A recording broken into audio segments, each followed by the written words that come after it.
Shalom.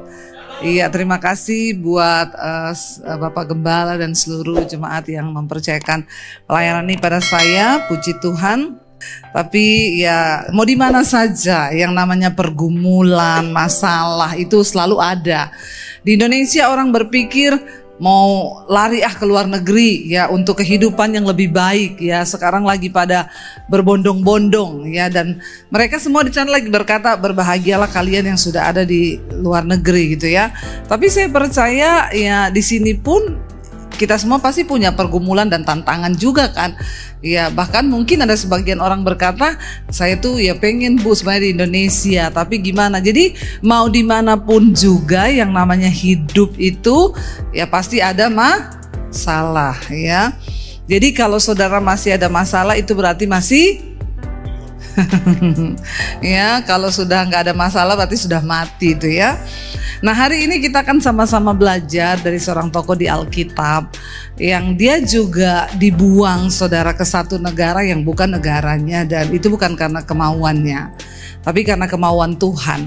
Saya percaya bahwa dalam hidup ini dimanapun kita berada, apapun yang terjadi di hidup kita, Tuhan turut bekerja untuk mendatangkan kebaikan, amin.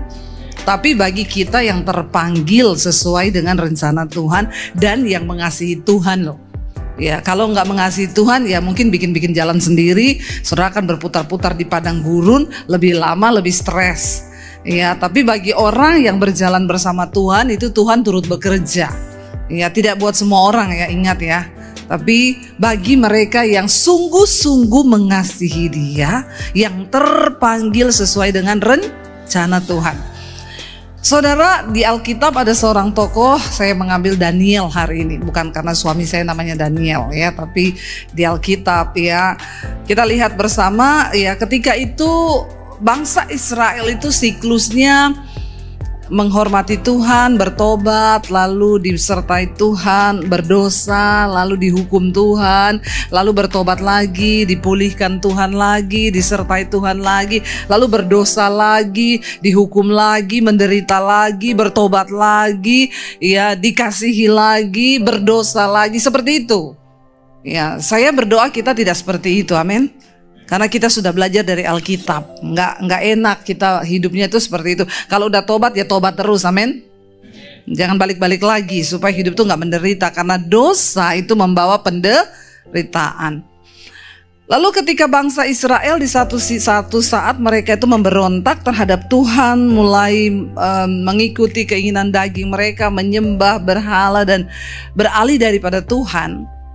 Tuhan izinkan ya mereka diserang oleh Raja Nebukadnezar dari Babel.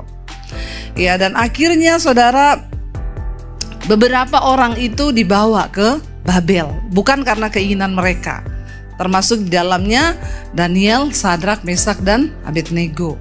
Ya, jadi pada tahun ketiga pemerintahan Yoyakim itu pada waktu Raja Yehuda, ya itu dikatakan di Alkitab, maka Nebukadnezar itu datang ke Babel menyerang Yerusalem lalu mengepung kota itu. Dan Tuhan izinkan kota itu ditaklukkan oleh Raja Nebukadnezar ya atas seizin Tuhan. Jadi jangan berpikir setelah kita anak Tuhan itu enak terus ya. Seringkali memang Tuhan izinkan ya supaya ada satu peristiwa yang membuat kita merasa tertekan, tersesak, lalu kita ini tujuannya supaya kita ini bertobat. Tuhan izinkan, Tuhan menyerahkan, Alkitab berkata, Raja Yoyakim dari Yehuda pada waktu itu, ya bahkan bukan cuma rajanya yang ditaklukkan, semua perkakas di rumah Tuhan itu dicuri. Kita tahu waktu itu saudara, bait Allah itu emas ya, itu semua perhiasan yang mahal dipakai untuk pembangunan bait Allah. Dan ketika Raja Nebukadnezar menyerang Yerusalem, semua itu diambil saudara. Dan Tuhan izinkan, padahal itu adalah barang-barang yang kudus dan ditabiskan untuk menyembah Raja Tuhan ya. Lalu Tuhan izinkan dirampas semuanya, perkakas rumah Tuhan dibawa ke Babel. Bahkan ketika itu bukan hanya rumah Tuhan saudara, Raja bertitah kepada tangan kanannya pada waktu itu Aspenas. Dia bilang ya ambil beberapa orang Israel, anak-anak muda yang mereka itu punya kecerdasan di atas rata-rata, orang-orang yang bijaksana, orang-orang yang pinter, bawa ke Babel untuk bekerja bagi raja, ya. Dan di antara mereka pada waktu itu raja itu bilang begini, kalau kita lihat di Daniel pasal yang pertama ayat yang keempat, yang dipilih itu siapa? Raja bilang begini, raja bertitah kepada Aspenas, kepala istananya, untuk membawa beberapa orang Israel yang berasal dari keturunan raja dan kaum bangsawan. Mereka yang apa? Anak-anak muda, dikatakan ayat 4, orang-orang muda yang tidak ada suatu celah, hidupnya itu baik, ya, yang berperawakan baik, yang memahami berbagai-bagai hikmat, berpengetahuan banyak, dan yang mempunyai pengertian tentang ilmu, yakni orang-orang yang cakap untuk bekerja di istana raja, supaya mereka itu diajarkan tulisan dan bahasa orang Kasdim, dan lalu mereka akan bekerja di istana raja.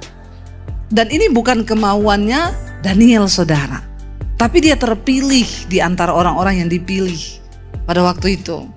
Ya, kalau ditanya sama Daniel mau nggak dia ke Babel, mungkin dia nggak mau. Tapi ya apa daya, dia terpilih di orang-orang yang cakap. Ya, tapi sekali lagi kita percaya bahwa Tuhan turut bekerja dalam segala perkara bagi orang-orang yang hidup sungguh-sungguh dengan Tuhan. Ayat ini berkata, dicari orang-orang yang hidupnya itu tidak bercela. Bayangkan loh, untuk bekerja kepada seorang raja kafir yang tidak mengenal Tuhan, itu aja dipilih orang-orang yang hidupnya itu baik, yang tidak bercela. Ya, apalagi kita untuk Tuhan, saudara. Maka kita harus mempersembahkan hidup yang kudus. Ya, karena Tuhan tuh pakai memang orang-orang yang seperti itu. Raja yang tidak mengenal Tuhan ini dipakai Tuhan untuk memilih. Yang dipilih bukan orang sembarangan, orang yang hidupnya tidak bercela.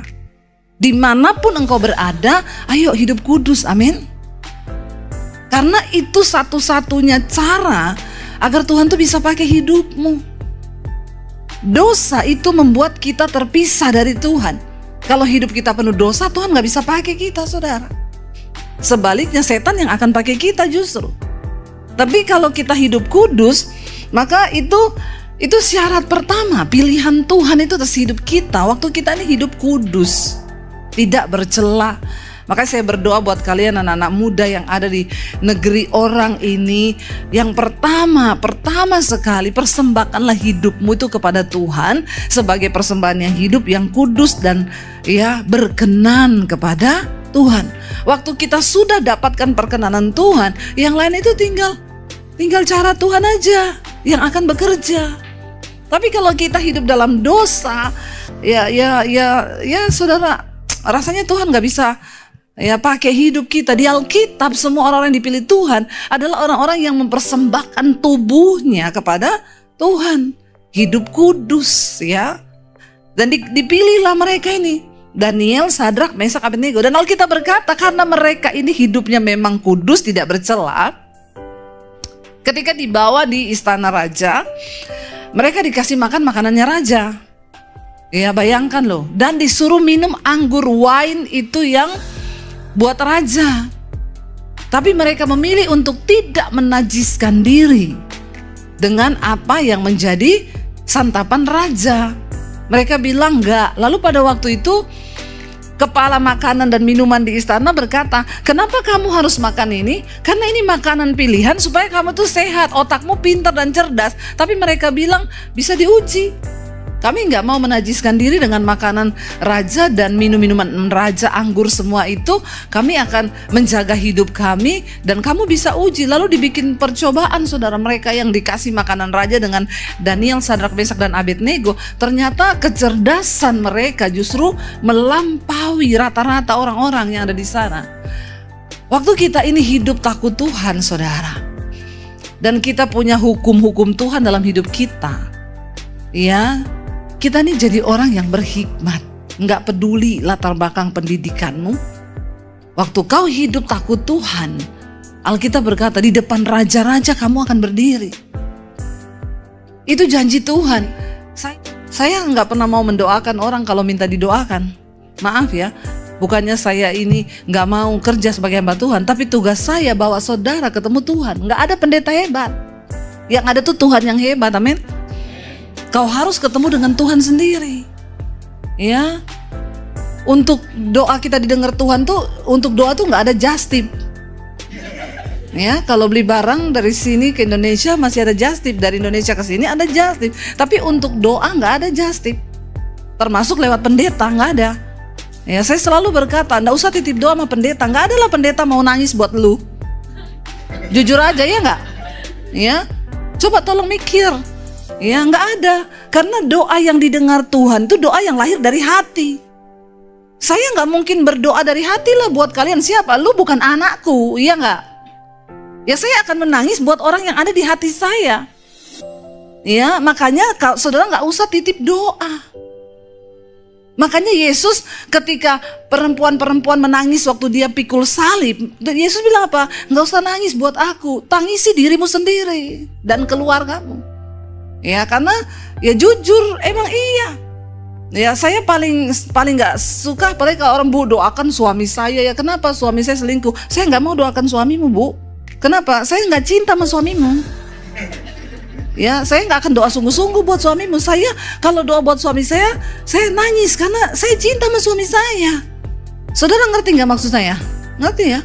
Jadi nggak usah terlalu apa ya, saudara. Orang Kristen itu banyak pemahaman yang keliru, tapi dihidupi terus. Enak banget lo ya, titip doa ya, Bu, kagak. Ya, kau pikir Tuhan bisa kau titip-titipi? Ya, saya mau berangkat ke Yerusalem, Bu, titip doa nanti taruh di tembok ratapan. Goblok. Ya, lu pikir setelah pendeta bawa doamu di tembok ratapan dimasukin gitu terus Tuhan itu bergetar-getar gitu di surga, wah tembok ratapan pret. Ya, saya selalu bilang nggak ada, jangan titip doa. Ya please, karena Tuhan, hubunganmu dengan Tuhan tuh nggak bisa diwakili oleh siapapun, amin. Ya, nggak bisa. Tuhan itu mau berhubungan pribadi denganmu. Ya, Tuhan tuh pengen hubungan pribadi dengan kita. Waktu engkau ada masalah, datang. Alkitab bilang, masuk kamar, tutup pintu. Tempat berdoa yang paling benar-benar ampuh itu di mana? Orang Kristen sering tanya saya, kalau saya bawa grup ke Israel, Bu, di sini ini tempat yang paling ibu merinding kalau berdoa tuh di mana, Bu? Di kuburannya Yesus, atau di rumah Imam Kayafas, atau di penjaranya ini? Saya bilang, kamu mau tahu tempat yang paling saya merinding berdoa? Di kamar hotel. Kenapa? Karena itu yang Alkitab bilang, Yesus bilang, kalau kau pengen doamu dijawab, masuk kamar, tutup pintu. Berdoalah pada Bapamu dari tempat yang tersembunyi, sebab Bapamu berada di tempat yang tersembunyi. Kau berdoa dari tempat yang tersembunyi, maka Bapamu yang ada di tempat yang tersembunyi itu menjawab doamu dari tempat yang tersembunyi. Ayo ngerti saudara, ya, kekristenan yang benar itu seperti apa? Kita sendiri yang harus datang. Waktu Yesus mati, tabir bait Allah itu terbelah menjadi dua. Kenapa? Karena ketika dulu ada tabir, yang boleh masuk ke situ hanya imam besar. Untuk pengampunan dosa, Tuhan, aku nih bawa darah. Mereka di luar mempersembahkan korban, sembelih kambing domba. Mereka beli itu kambing domba yang tidak boleh ada cacatnya. Aku imam besar datang nih Tuhan, persembahan mereka, ampuni Tuhan dosa-dosa mereka. Kalau Tuhan berkenan, diampuni. Hanya imam besar. Kenapa Yesus mati di atas kayu salib dan dia disebut sebagai anak domba Allah? Waktu dia mati, darahnya tercurah, tabir itu terbelah jadi dua. Artinya apa? Tidak ada lagi tabir antara kita dengan Tuhan.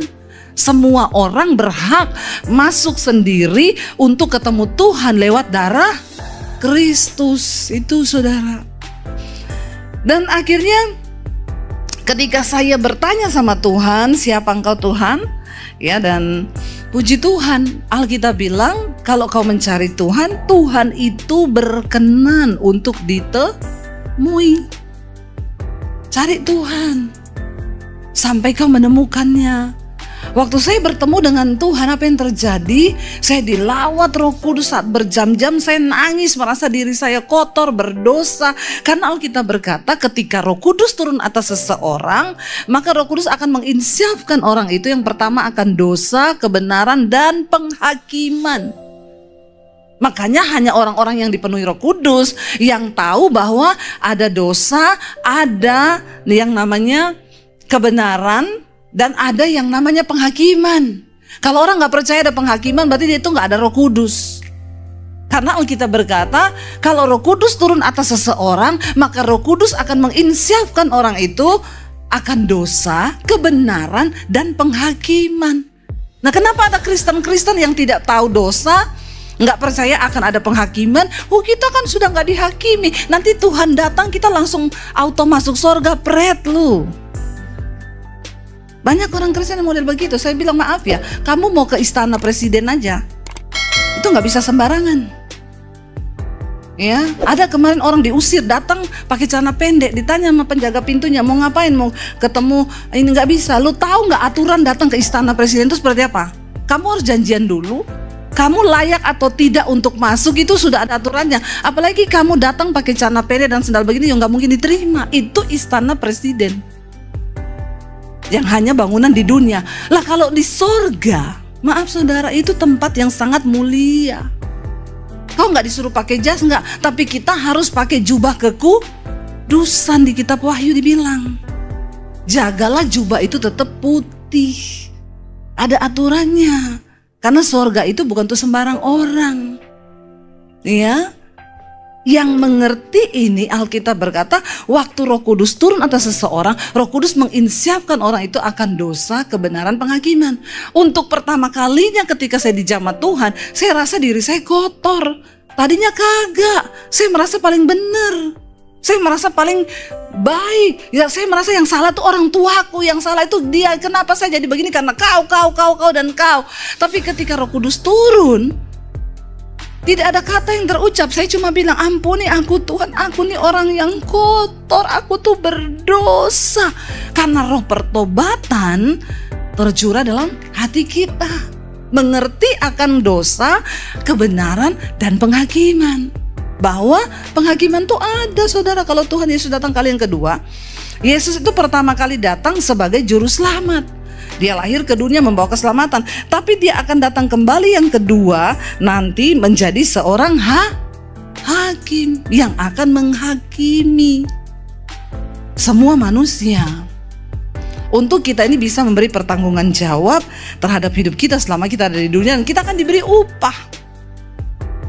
Dan Rasul Paulus bilang, ketika aku mengenal Kristus, apa yang dulu merupakan keuntungan bagiku, sekarang ku anggap rugi. Karena pengenalan akan Kristus itu lebih mulia dari segala-galanya. Dulu saya suka dugem. Jadi sekarang kalau Anda baru belajar dugem-dugem, kasihan deh lu. Sekarang bukan zamannya nakal, sekarang zamannya tobat. Baru mau belajar sama saya. Saya sampai mau bunuh diri dulu gara-gara ya sudah, yaitu iblis. Dia tipu kau dengan kesenangan duniawi, tapi pada akhirnya dia incar tuh nyawamu. Karena kau akan kosong. Ya, dengan saudara pikir saudara dugem, dunia gemetar itu ya.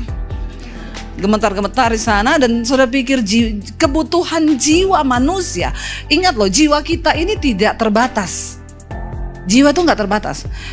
Waktu orang berpikir, oh kalau dulu saya berpikir saya punya uang 100 juta udah ada cukup itu, pasti aku happy banget. Setelah saya dapat 100 juta ternyata cuma begini 100 juta.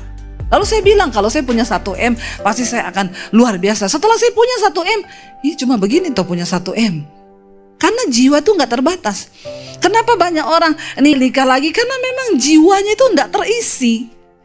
Ya, kita mau pikir saya akan cari suami yang seperti ini pasti akan begini. Waktu kau nikah, kau bilang, nggak seindah ekspektasi, ternyata kehidupan ini, pernikahan ini cuma seperti ini toh. Lalu akhirnya saudara cari lagi yang lain. Ya, saudara pikir, wah kalau saya nikah sama orang kayak begini pasti gini, pasti gini, pasti gitu. Ya, merindukan nanti suami yang dengar terus kalau dibilang ini.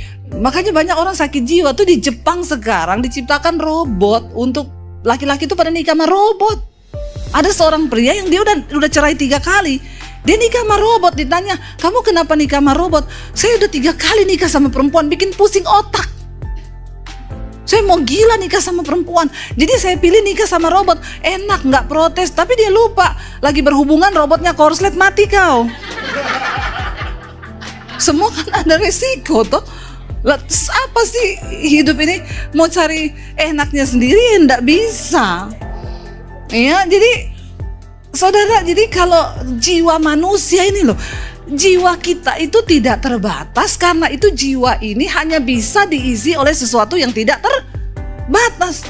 Apa yang tidak terbatas? Tuhan. Kalau kita coba isi dengan sesuatu yang lain, ya makanya banyak orang sakit jiwa.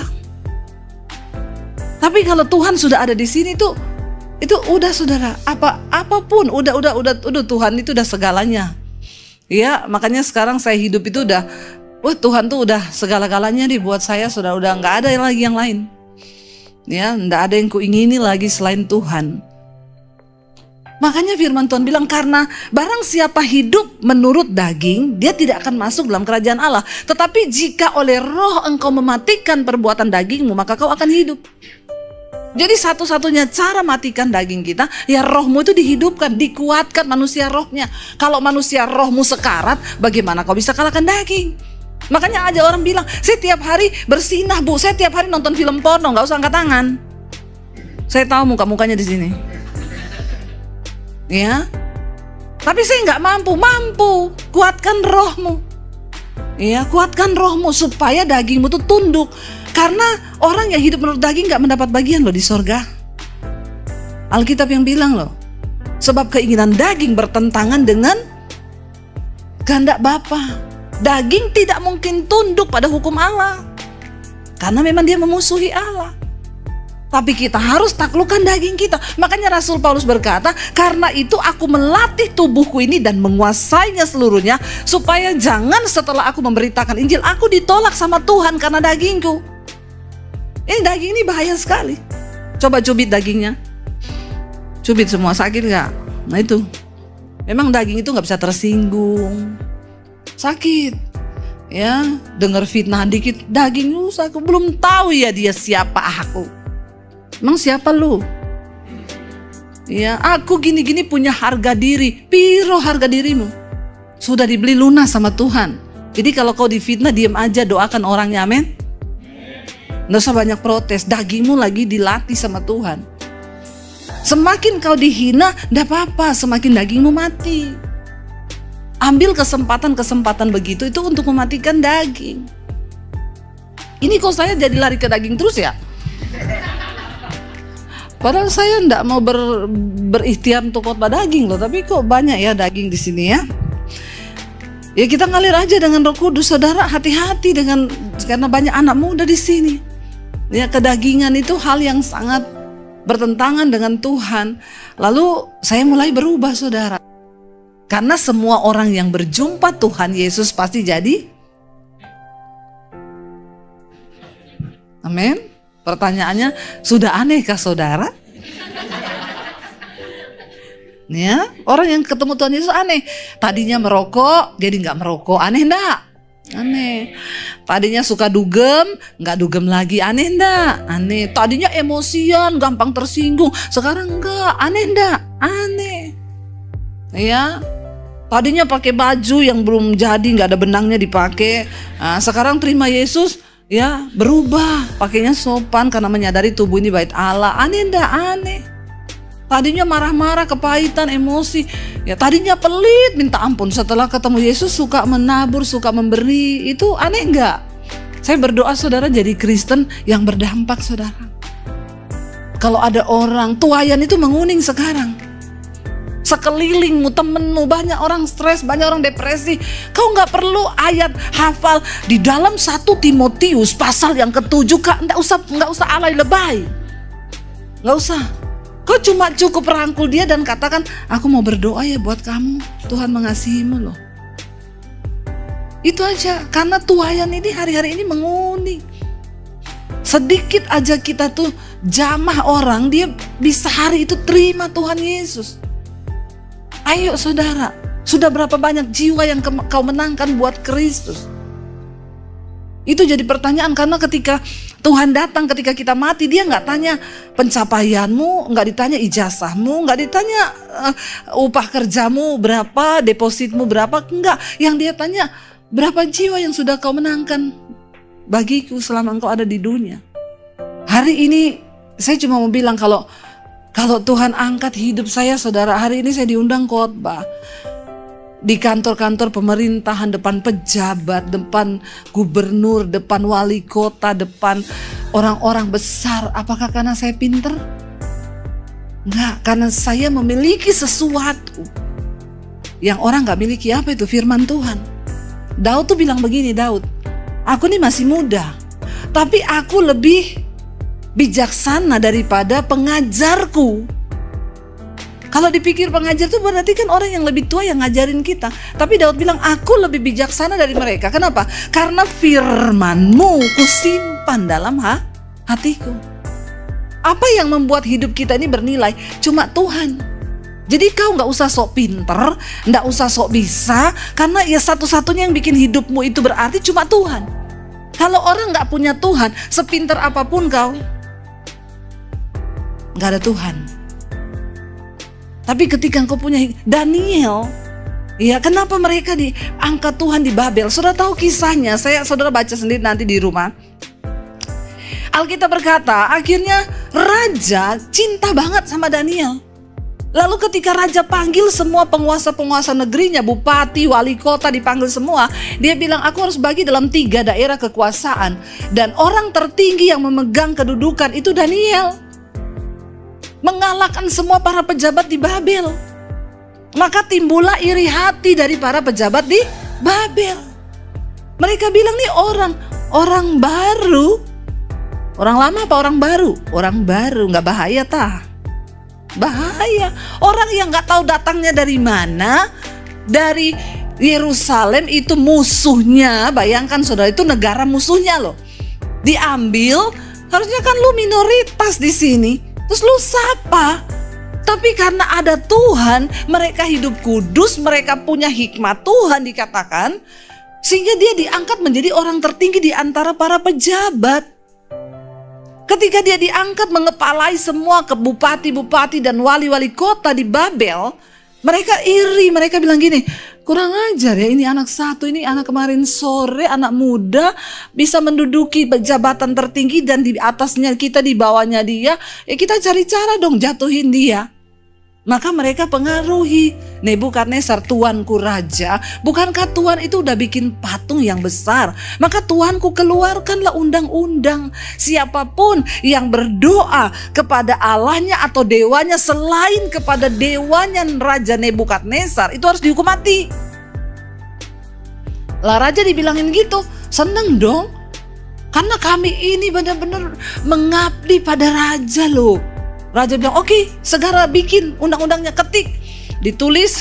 Lalu raja ambil cincin materainya, dicap, itu tanda bahwa peraturan itu tidak dapat ditarik kembali sekalipun oleh raja.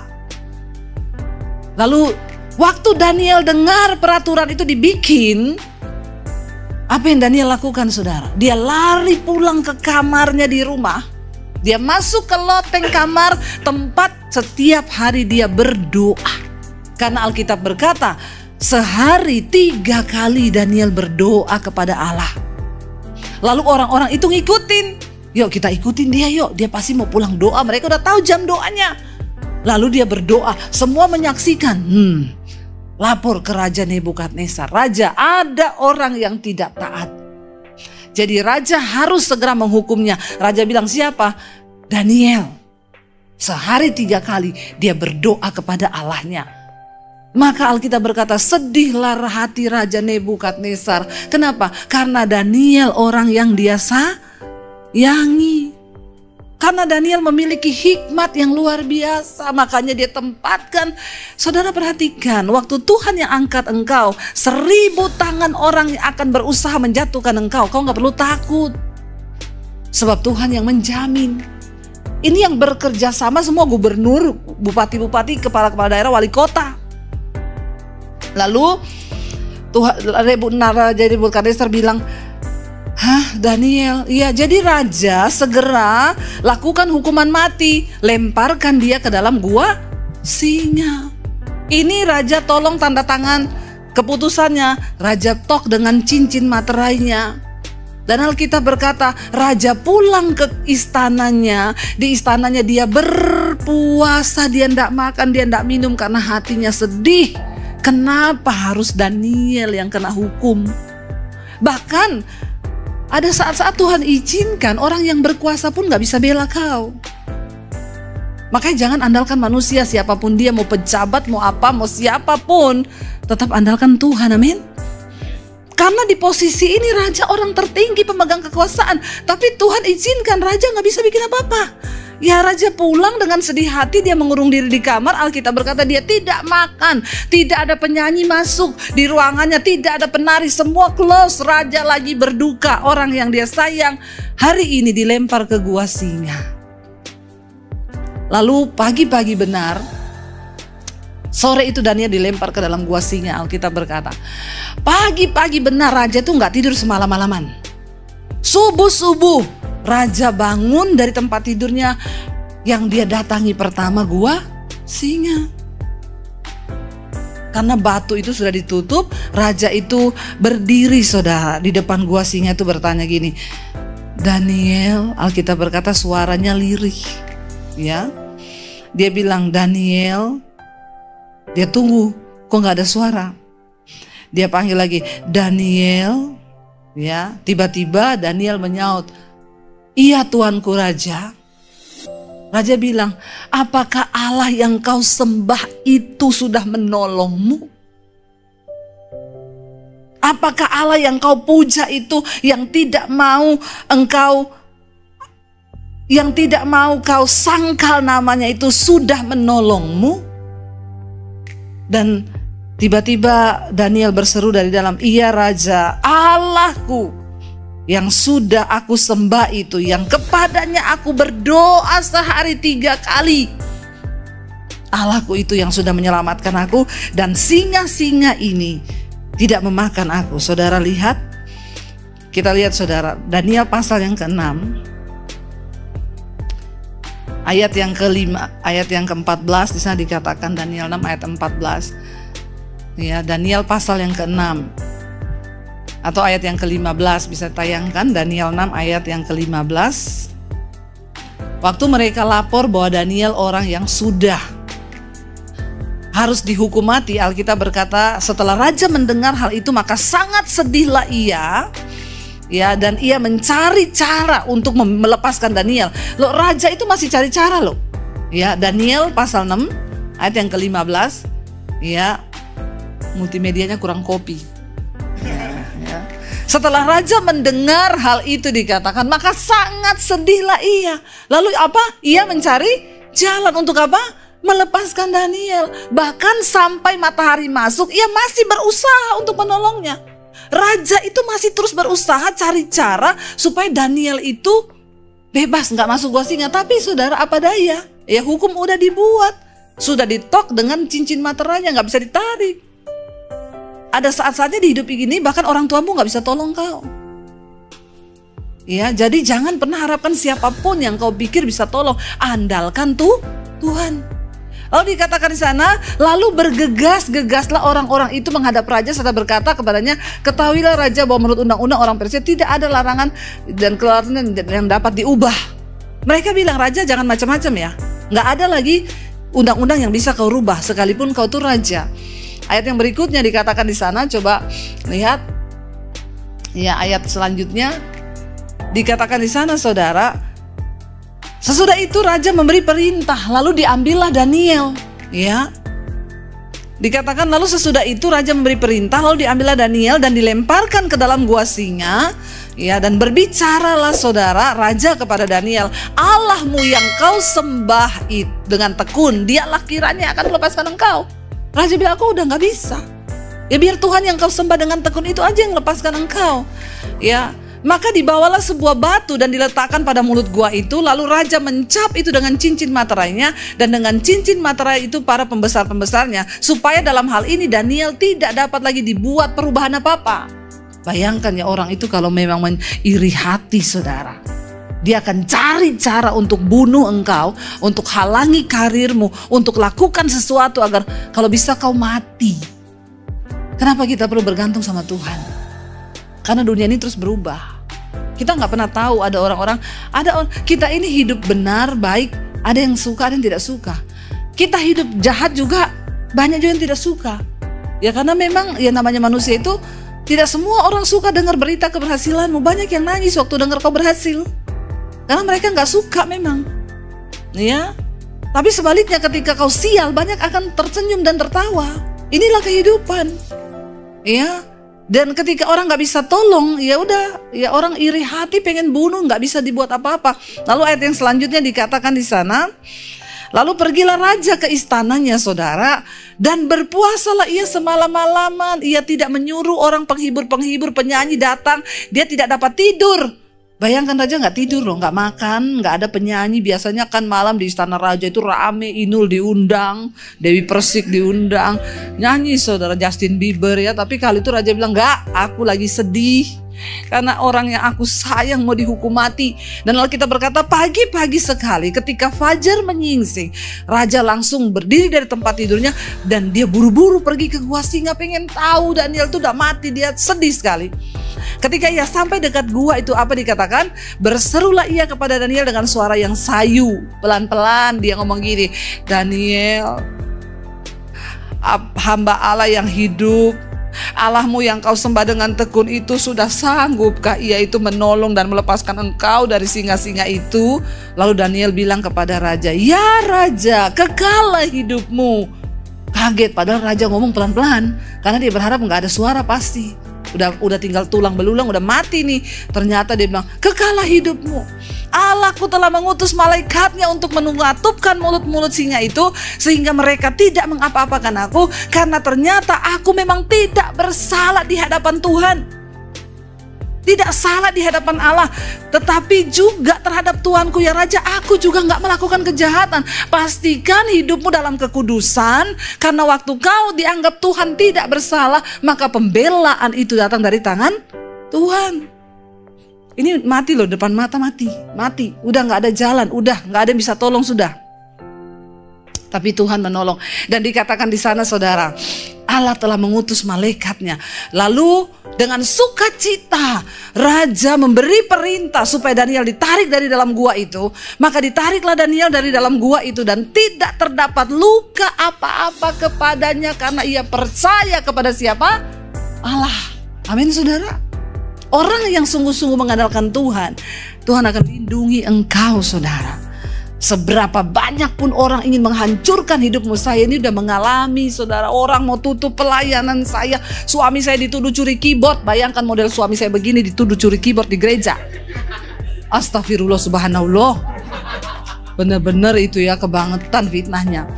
Foto kami ditayangkan di gereja besar di Jakarta, berapa cabang. Orang ini ya sudah tidak lagi pelayanan di gereja ini. Apapun yang mereka lakukan di luar gereja tidak bertanggung jawab. Bayangkan saudara, kami lakukan salah apa? Saya datang sama Tuhan, doa, Tuhan engkau tahu aku tidak salah, engkau tahu suamiku tidak salah Tuhan, tapi orang memperlakukan kami seperti ini Tuhan. Bagianku melepaskan pengampunan, selanjutnya Tuhan yang bekerja. Dia berkata, saya tutup pintu pelayananmu. Dan setelah itu benar, semua pelayanan, Bu, cancel dulu, cancel. Karena yang ngomong ini seorang yang punya nama, punya jabatan. Bayangkan kami cancel ya Bu, cancel. Kenapa? Enggak, pokoknya cancel aja. Dalam waktu singkat saya nggak punya pelayanan. Untuk makan aja kami sulit. Waktu itu lagi nyicil rumah, nggak bisa bayar cicilan rumah, dikejar debt collector. Nggak cukup di situ, debt collector dia promosiin di semua. Dia lihat di Instagram gereja-gereja yang pernah undang Debbie Basir, dia WA semua ke orang-orang itu, orang ini utang nggak bayar.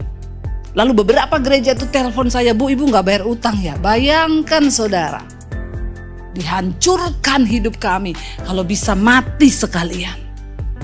Dan saya nggak bisa buat apa-apa. Tidak ada satupun yang bisa menolong. Yang saya punya cuma Tuhan. Dengan satu pengharapan saya bilang, Tuhan, engkau tahu kami tidak bersalah. Tuhan yang tahu hidup kami. Dan Tuhan tidak buta saudara. Hari ini semua gereja itu, Bu, boleh pelayanan di gereja saya udah full. Penuh jadwal saya. Maaf, 2 tahun ke depan sudah penuh. Benar saudara, waktu Tuhan buka, Tuhan bilang sabar, ada waktunya aku akan menolong engkau. Tiba-tiba pandemi Tuhan buka saudara. 2018 Tuhan suruh saya bikin channel YouTube. Ya, saya dapat suara Tuhan, cepat ambil alih dunia media untuk Injil. Kita nggak tahu kalau 2020 akan ada pandemi. Nggak tahu. Saya ambil langkah, kita mulai bikin YouTube di situ. Tiba-tiba 2020 pandemi, Tuhan bilang karena aku akan memberkati engkau dengan tuaian bangsa-bangsa. Bahkan berkat bangsa-bangsa, bukan cuma Indonesia, tapi bangsa-bangsa. Orang tutup pintu di Indonesia, aku akan buka.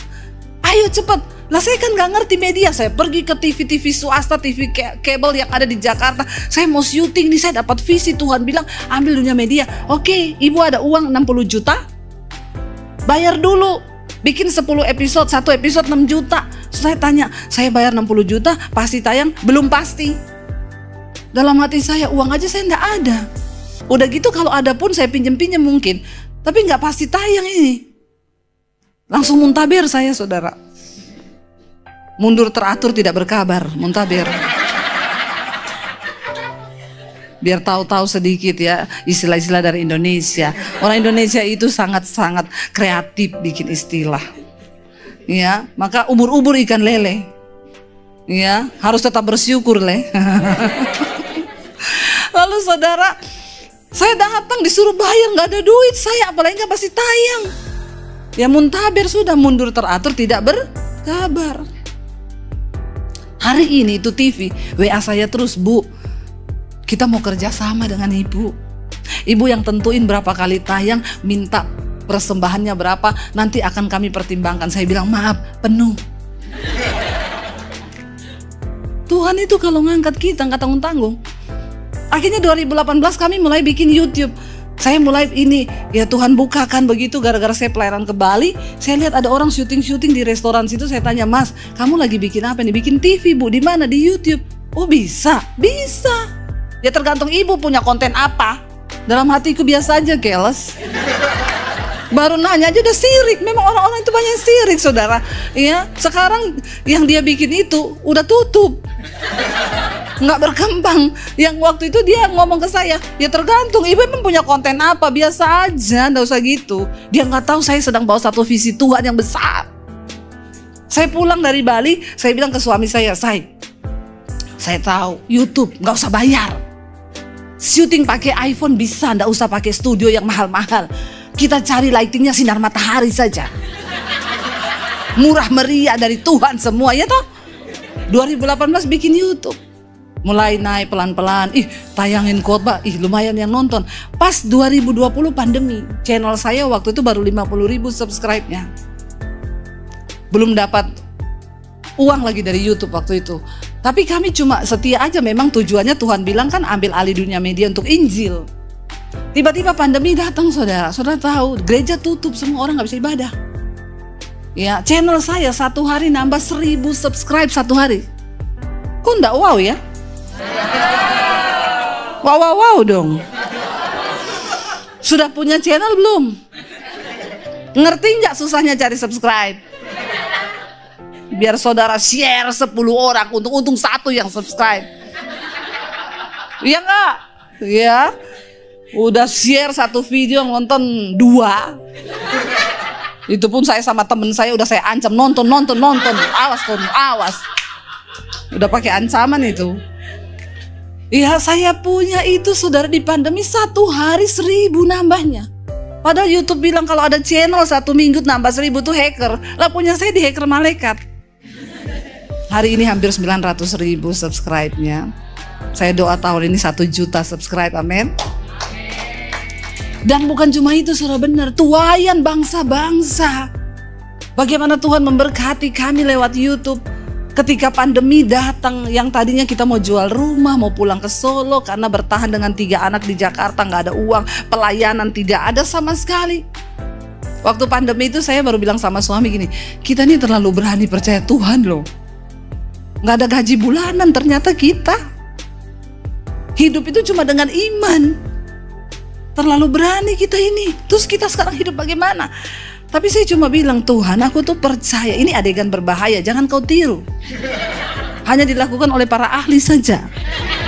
Ya, kita benar-benar nggak ada gaji bulanan, bener. Makanya saya nggak bisa kredit apa-apa. Ditanya, ibu mau kredit rumah, slip gajinya ada bu? Enggak. Lalu terus ibu ini datang mau kredit, soalnya saya ini bekerja untuk Tuhan. Tuhan kan tidak terlihat pak.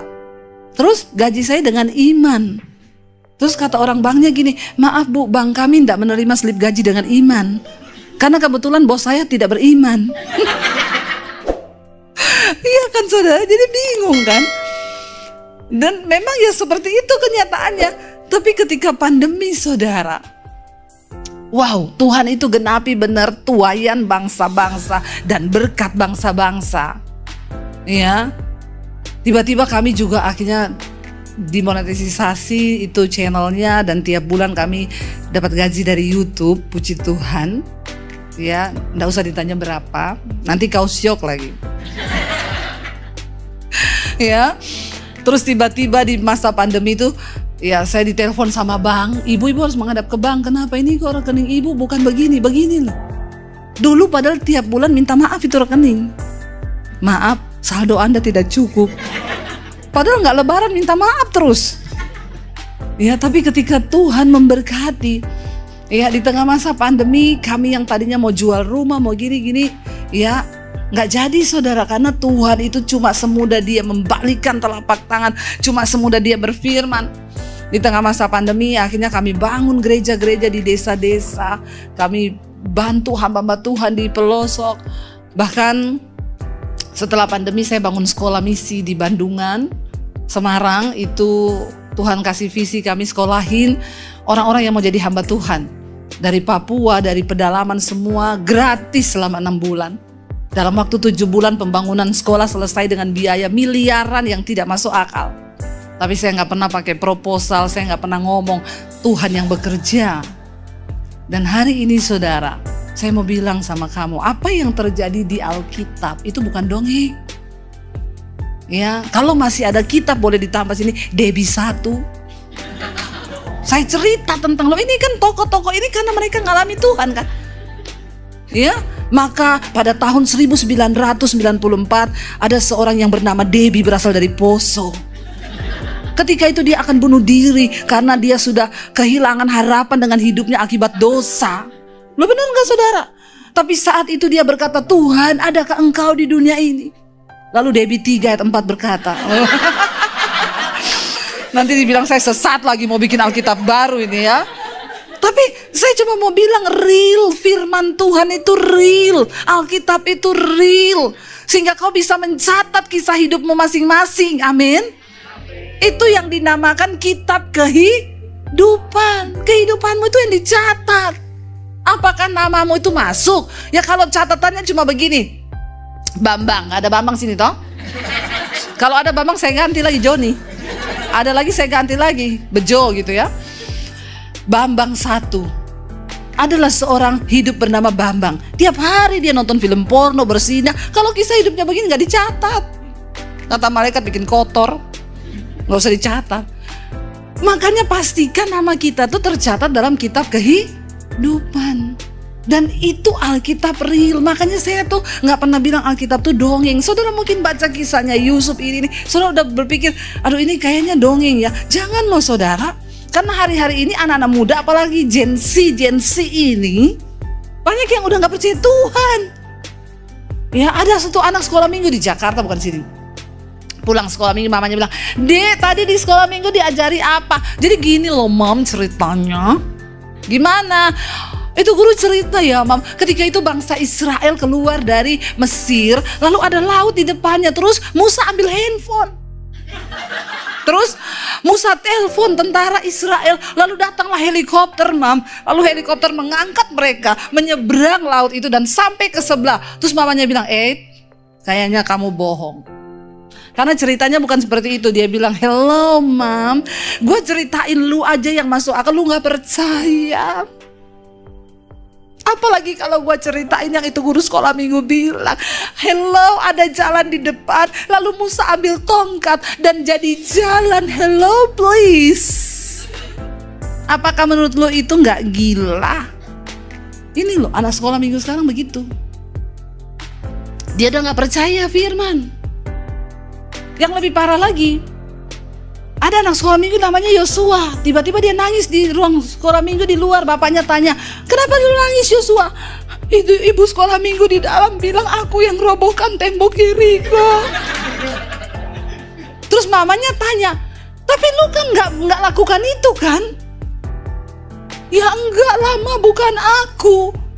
Bapaknya bilang, astaga, kayak gitu juga kalian itu ribut. Tinggal tanya aja berapa kerugiannya, papa bangun lagi nanti tuh tembok. Mulai dari emaknya, bapaknya, semuanya tidak ngerti firman. Makanya ya hidupnya kayak begitu. Kalian, saya cuma mau bilang, sepinter apapun ilmu yang kamu punya, Alkitab, firman Tuhan itu penuntun hidup yang paling benar, amin. Cari Tuhan sungguh-sungguh.